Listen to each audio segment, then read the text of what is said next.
Hi, I'm Floyd Rosini, the journeyman's son. Nice to see you again. Glad you're back here in my shop.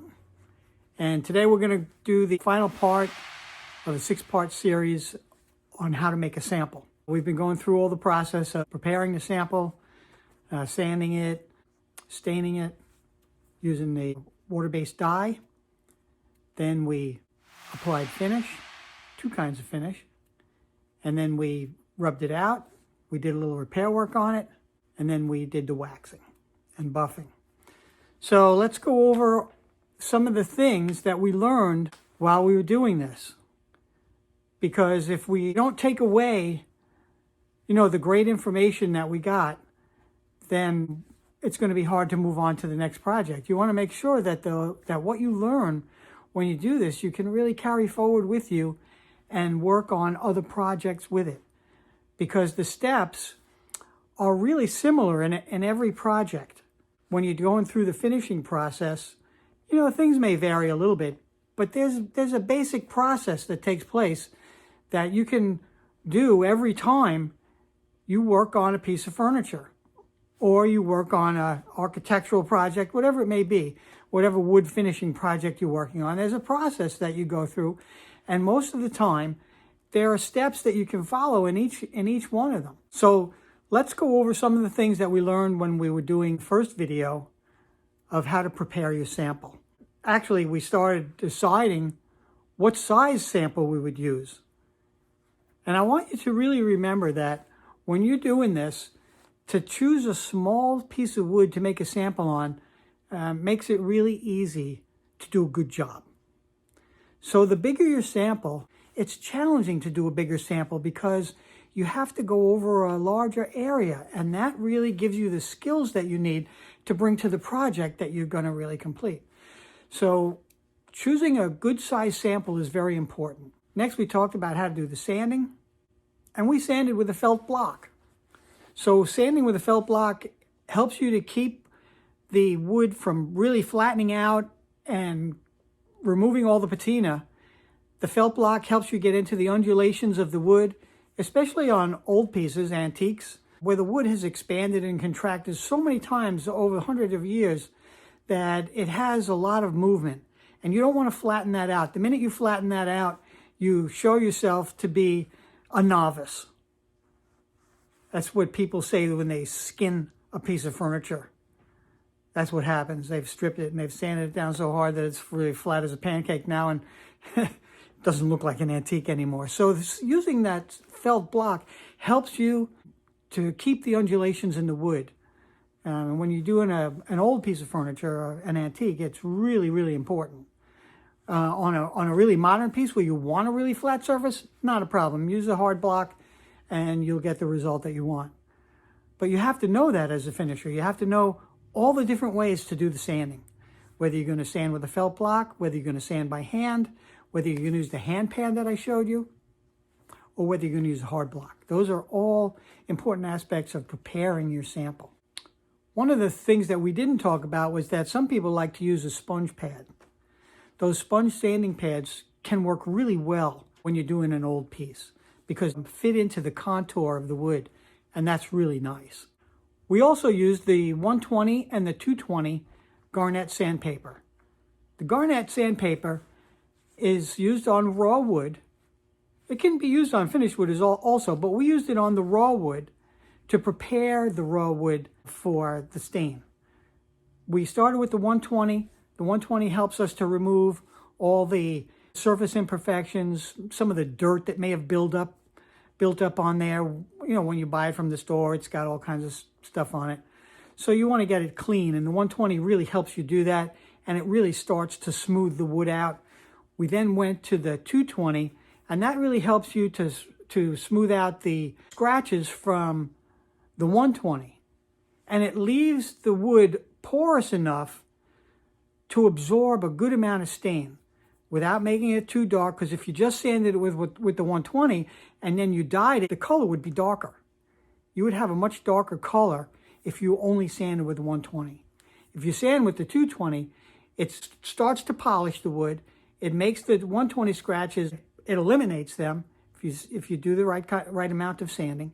It'll eliminate them, and you'll be left with the 220 scratches. And remember, we sanded from end to end. That was really, really important, to sand end to end. That way, there are no in-between scratches. Remember the scratches that get in between, because when you do the short stroking, they overlap, and you can see all that in the finishing if you don't go end to end.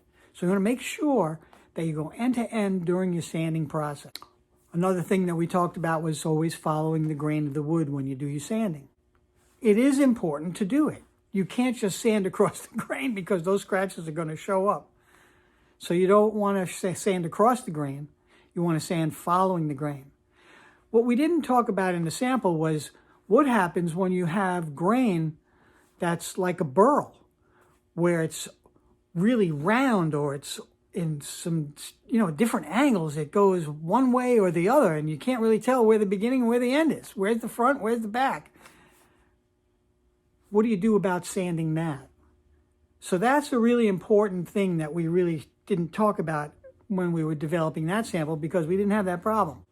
So here we have a burl piece of wood, and how do you sand it? If you're supposed to follow the grain, what do I do?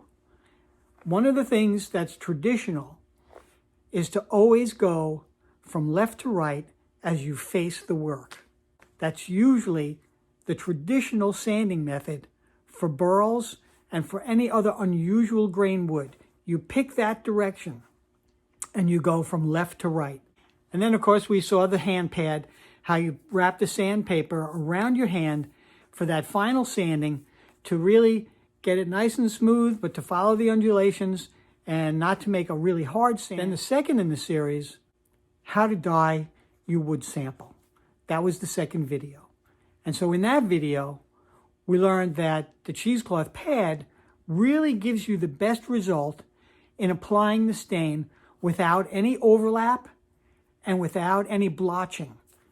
As you saw on that sample, the stain went on from top to bottom, bottom to top. We evened out the stain with that cheesecloth pad, and it was really an excellent job of staining. It came out really well. I like to use the water-based dyes. That was one of the things that we talked about. Water-based dyes really absorb right into the wood, and they show you all the character of the wood and the character of the grain. Something that I really love. I love wood finishing, and so it's really important for me to see all of that. And I know that if you're watching this video, you love wood finishing too, and you want to be able to do a great job. So the cheesecloth wipe is really important. Another thing that we talked about was how important it is to keep your strokes straight. When you're going from left to right, when you're going across and following the grain, you want to make sure that your strokes go straight. You don't want a windshield wiper effect. That won't look good in the end result. When you go from left to right with a straight hand, you'll get the best results in the stain application when you go straight from left to right. You're going to get a good job. It's going to look great. You're going to be able to even out your stain as you use the cheesecloth wipe. It's not so easy to do that with a brush. With a brush, you have to load the stain on, and then you have to hope that it's not going to overlap on you, especially if you want to use an alcohol dye or a water-based dye, where it has a tendency to overlap and it has a tendency to blotch. So when you're using the cheesecloth wipe, you don't have to worry about that. And then if you put it on with the brush, the only way that you can really control it after that is to wipe all the stain off. And whatever remains on the wood is what's there. With the cheesecloth wipe, you have control over the amount of stain you want on that wood and how to distribute it evenly, perfectly. You have that ability when you're working with the cheesecloth wipe. One of the things we learned there also was how you can refold the pad, get the dry spot up. You can pick up the excess that's on the sample when you refold the cheesecloth. That's something we learned and was kind of cool. From there, we went to the third video and applying the top coat. That is the finishing. And we did a couple of things there. We did some shellac application, and we also did polyurethane application. One of the things we talked about was how thin the coats went on with the cheesecloth wipe.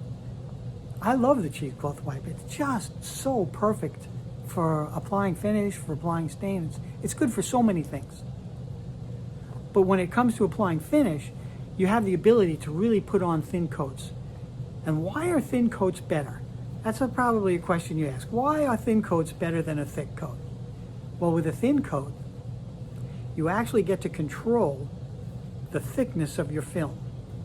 If you put on a thick coat, you don't have control over that. All you have is a thick coat. You put on thin coats, you can build up the finish to exactly where you want it, so that you have it where you feel like it's the most perfect. Instead of putting on, let's say, 2 or 3 brush coats that you really don't have a lot of control over the thickness of the film, you put 2 coats on, you think, hey, that looks pretty good, but it could use a little bit more. And then you put on another brush coat, and the next thing you know, it looks like plastic. So you don't have that problem when you use a cheesecloth wipe. Using the cheesecloth wipe, you can build it up to exactly the film build that you want. One of the very exciting parts of that video was the touch-up, where you learn how to use a color box, how to use the material to touch up with, how to do the graining, how to keep the colors varied so that it didn't look like one big brown blotch. That was really exciting, and that was really a lot of fun to do. Not that you want to have that happen so that you have to do it, but when you do it, if you know how to do it, you can take care of it, and it's kind of a cool thing to do because you're blending colors and you're matching colors, and that's always a lot of fun. And how we put a little bit heavier coat on so that during the rub out, we wouldn't cut through. Of course, that didn't work out as well as I wanted it to, but those are some of the problems that you have to face, and those are some of the issues that you have to solve when you're doing finishing. That's just the way that works out. And you run into those things all the time. You're constantly solving problems. And we talked about that too. So one of the things that we could have done is, even though we put on a little bit heavier coat, and I'm not going to say it would have been better if we used a brush, because that's not really the purpose. You can use the cloth, you can use the cheesecloth wipe and put on a heavy coat. You can do that. And that's probably what we should have done, because that plywood sample, when they put the plywood together, there are so many ripples in it. There's high spots, low spots, and so you can't flatten that out, because if you do, you'll cut through the veneer. So you have to kind of go with the flow. And certainly using a machine on it to do a rub out, you would have hit all those high spots and you wouldn't have been able to touch it up. You would have had to strip it and do the whole sample over again. So sanding it by hand, we avoided that, but we did have one cut through, and so we had to take care of that. Which leads me into the rub out. When we did the rub out, we used the felt block, we used the silicone carbide 320 paper, and we also used some 4.0 steel wool. And the whole idea of that was, number 1, to smooth the surface, and 2, to kill the shine. You want to get rid of the shine. One of the main purposes of the rub out is to get rid of the shine, because we're going to wax that in the end, and we want a really beautiful waxed luster rather than the hard shine of the finish itself. One of the things we discussed was rubbing out the finish 24 hours after it dried. Now, some people don't like to do that because they think it's too spongy, or it's not hard enough to actually give you a good rub. That's not my experience. My experience is that after 24 hours, it is hard enough to rub it out. I like to rub it out within that first 24 hours, because once you do that, the finish has an opportunity to shrink down as the solvents evaporate off, and the pores of the wood just open up through the finish. The finish continues to absorb down into the wood. Those pores open up a little bit, and all your scratch marks dissipate. I really like that. Now, some people they just don't want to do that. They would rather wait, 4 or 5 days or a week, whatever it might be. And everybody has their own way. And I don't put anybody's way down, because if they get a good result, what does it matter? Sometimes, though, you're in a little bit of a hurry, and it's okay to rub it out after 24 hours. And that's the result you'll get.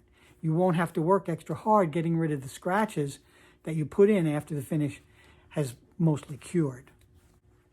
Again, during the rub out, one of the most important things is the end-to-end sanding, the end-to-end with the steel wool. That's really, really important. Going end-to-end helps to eliminate all the scratch marks that you put in during the short stroking of sanding the piece out in the beginning. That's really, really important. You want to be able to do all that, get rid of all those short strokes with the long stroke from end to end. Very, very important. Because what happens is, if you don't do that, you're going to see those in the end job. You're going to look at the piece, you're going to see the scratches on it, you're going to be disappointed. So you want to be able to do that right off. Do your short stroking, get it flattened, get it dull, and then end to end with the sandpaper, and then end to end with the steel wool. That will make all the difference. Believe me. I hear people complain about it all the time, where they see those short strokes in there. But it's because they didn't spend enough time going end to end. So when you go to end, you're going to do it with the sandpaper, you're going to do it by hand with the sandpaper, you're going to do it with the steel wool, and you're going to do it with the steel wool end to end, because you short stroke it and then you're going to go end to end. So every time you use a new material on the surface of the wood, you want to make sure you go end to end with it. Then we had the big problem. After we papered it and rubbed it out, we had to cut through. It was very disappointing. However, I thought that that was really more of an opportunity to be able to show you how to do a repair in the midst of finishing. Because it wasn't so bad that we had to do the whole thing over. It was small enough that we could make the repair, do the touch-up, and really complete the project.